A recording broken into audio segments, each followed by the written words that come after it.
السلام علیکم ورحمۃ اللہ وبرکاتہ۔ سبحان اللہ و بحمدہ سبحان اللہ العظیم۔ اللہم صلی علی محمد وعلی آل محمد کما صلیت علی ابراہیم وعلی آل ابراہیم انک حمید مجید۔ اللہم بارک علی محمد وعلی آل محمد کما بارکت علی ابراہیم وعلی آل ابراہیم انک حمید مجید۔ 19 اپریل 2025 سیٹرڈے کا دن ہے۔ آج بڑا بوجھل سا دل، کیونکہ کل پاکستان میں ایک ایسا واقعہ گزرا ہے جو اتنا تکلیف دہ ہے کہ نہ تو اس پہ آسمان پھٹا نہ زمین پھٹی، لیکن دنیا جہان میں بسنے والی ایک ایسی کمیونٹی جو یہ دعویٰ رکھتی ہے کہ وہ آج پوری دنیا میں اگر نبی پاک صلی اللہ علیہ وسلم کی تعلیم کو زندہ رکھے ہوئے ہے تو وہ کمیونٹی ہے۔ اگر آج نبی کریم صلی اللہ علیہ وسلم کے صبر کی کوئی مثال اس دنیا میں قائم کیے ہوئے ہے تو وہ کمیونٹی ہے۔ میں بات کر رہا ہوں جماعت احمدیہ کی۔ آپ سب جانتے ہیں کہ نبی کریم صلی اللہ علیہ وسلم کی زندگی میں ایسے ایسے واقعات آئے کہ جو قوم تھی، جو مسلمان تھے، وہ بے چین ہو گئے۔ ظلم و زیادتی اور قریش مکہ کفار مکہ جو مخالفین اسلام تھے، انہوں نے اپنی مرضی کے ساتھ ایسے ایسے ظلم ڈھائے مسلمانوں پہ کہ جو مسلمان تھے وہ پکار اٹھے کہ اے رسول، اللہ تعالیٰ کی مدد کب آئے گی؟ آج ہم احمدی لوگ جو کہ وقت کے امام حضرت مسیح موعود علیہ الصلوۃ والسلام کو وہی امام مہدی مانتے ہیں جس کا ذکر نبی کریم صلی اللہ علیہ وسلم نے کیا تھا، تو ان کے اوپر صرف اس وجہ سے ظلم و زیادتی اور کیا کیا انسان الفاظ یوز کرے کہ پہاڑ توڑ دیے گئے۔ لیکن احمدی بھی کیا قوم ہے، صبر و برداشت کے ساتھ آرام سے صرف اللہ کے حضور گڑ گڑاتے ہیں، دعائیں کرتے ہیں کہ یا اللہ ہماری مدد فرما، ہمارا کیا قصور ہے، ہم نے تو صرف تیرے آنے والے امام مہدی کو مانا ہے سچا۔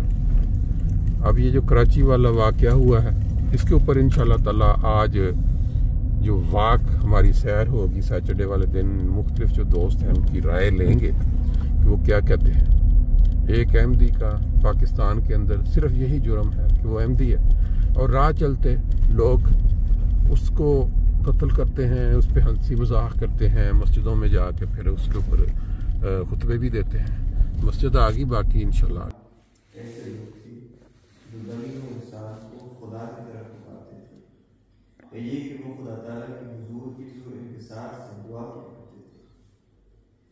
یبتغون الی ربہم الوسیلۃ، خبر اولئک کی، اور مطلب یہ ہے کہ انبیاء جن کی صفت ہے کہ وہ تبلیغ میں لگے رہتے ہیں، یہ کہ دعا میں لگے رہتے ہیں، وہ بھی باوجود اس قدر نیک اور عاشق الہی ہونے کے صرف اپنے رب کا قرب تلاش کرتے ہیں، دوسرے کسی وجود کو معبود بنا کر اس کا قرب تلاش نہیں کرتے۔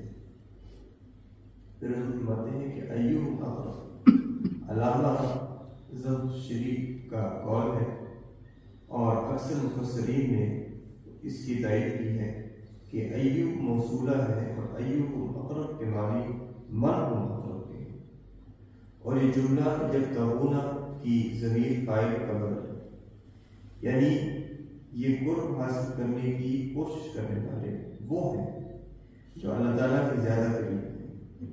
اس میں اشارہ ہے کہ جب زیادہ قرب والے لوگ بھی اللہ تعالیٰ کے مزید قرب کی تلاش میں لگے ہوئے ہیں، تو جن کو قرب حاصل نہیں ان کو تو بہت ہی زیادہ کوشش کرنی چاہیے۔ خلاصہ یہ کہ خدا کا قرب ایسی چیز نہیں ہے جو دوسروں کی پرستش کے ذریعے سے حاصل ہو سکے، اور پھر جب بڑے سے بڑا نبی بھی خدا کے قرب کی تلاش میں ہے اور ابھی وہ قرب الہی میں ترقی کی جستجو کر رہا ہے، تو وہ تمہارے لیے ضعیف اور ٹھیکیدار کیسے بن سکتا ہے؟ فرمایا جو اقرب قریب نہیں وہ بھی ابھی اور قرب حاصل کرنا چاہتا ہے، دوسرے تو الگ ہے۔ جب نبی تک کی یہ بات ہے تو تمہاری سمجھتی کی کیا ہے؟ رضو فرماتے ہیں کہ ایک اور والی بھی آیتیں ہو سکتے ہیں، اور وہ یہ کہ اولئک کا اشارہ معبودین کی طرف سمجھا جائے، اور یہ رکونا کا فائل مشرک ہو۔ اس صورت میں آیت کا مطلب یہ ہوگا کہ وہ معبود جن کو مشرک بلاتے ہیں وہ تو اپنے رب کے قرب کی تلاش کر رہے ہیں اور اس کا خیال رکھتے ہیں کہ کون خدا تعالیٰ کا زیادہ قرب ہوتا ہے، کہ کون خدا تعالیٰ کا زیادہ مقرب ہوتا ہے۔ ان معنوں میں ایو استفہامیہ سمجھا جائے گا، اور اس کا عامل فعل محذوف یا مصدر محذوف سمجھا جائے گا، جیسے یحرسون ایہم اقرب، یا یہ کہ بغیتہم ایہم